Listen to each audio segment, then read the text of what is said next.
Do you think like the craze for CSK will be same if Dhoni is not playing?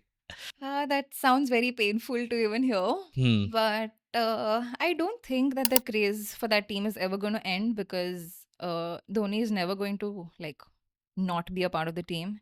He's always going to be a part of the team in some form or some capacity, either maybe as a coach, a co-owner, or some way or the other. I'm pretty Hmm. sure he's always going to be associated with CSK.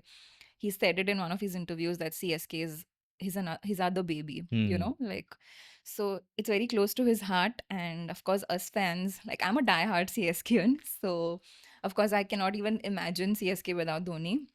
So that is going to be a tough moment when he actually retires as a player.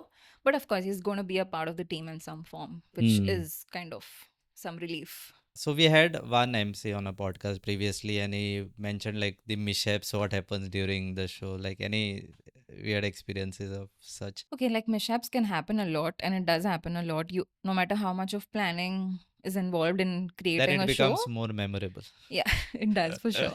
One incident that I can remember actually was so there was the CEO of this company. I won't obviously name the company and Hmm. take names, but there was this CEO of that company. He had his speech, and I was told after his speech for about a minute or two, I should have a small interaction with him, like ask him a fun question or something like that. So I was like, okay, in my mind, I prepared the question while he was on stage and all of Hmm. that. So when he was leaving the stage, I went back on stage and I like thanked him, and I'm like, okay, sir, I have a fun question for you.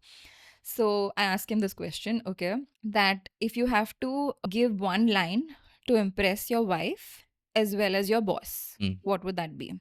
Okay. Very simple question, very like fun question.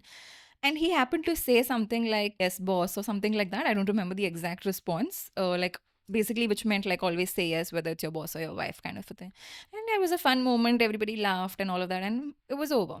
Once I go backstage after like that bit of interaction, the people who were actually involved in like, the event, the management team, they were like, why did you ask him this question? I'm like, what wrong did I ask? Like, he responded and all of it was fine.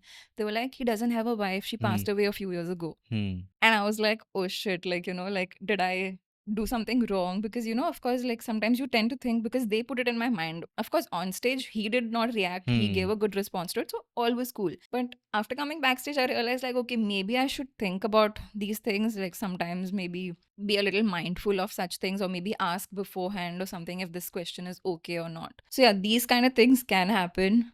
So, gotta be a little careful. Comedy is something that you have to be careful, right? You Yeah, can. exactly. But like the especially my sense of being on stage is I do a lot of these like trivial, funny questions and all of that, and brings the spice into your Yeah. performance, of course.